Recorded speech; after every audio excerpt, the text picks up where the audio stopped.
Государственная служба – одна из основных структур каждой страны. На нее возлагаются важные функциональные задачи, связанные с организацией и управлением общественными процессами.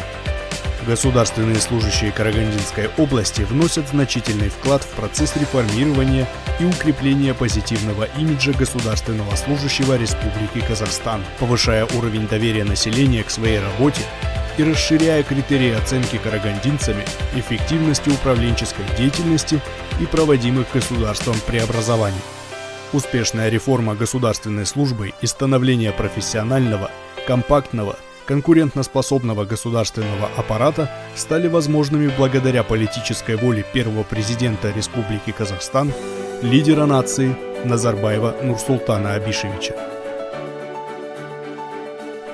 В концепции новой модели государственной службы ключевыми принципами обозначены эффективность, результативность, меритократия, прозрачность, ориентированность на запросы населения.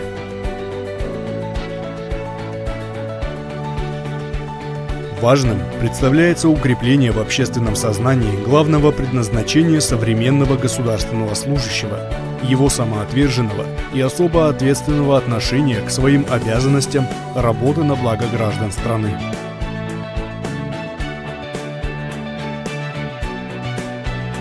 Карагандинская область добилась высоких результатов в сфере реформирования государственной службы, современная модель которой соответствует стандартам и имеет достаточную нормативную базу для того, чтобы продолжить работу по ее совершенствованию и модернизации в соответствии со стратегией развития страны. День государственного служащего в Казахстане официально празднуется с 23 июня 2014 года. В этом году в рамках празднования в области прошли более 40 мероприятий. Этот праздник стал данью уважения работникам, вносящим весомый вклад в дело организации эффективного управления процессами политической жизни нашей страны.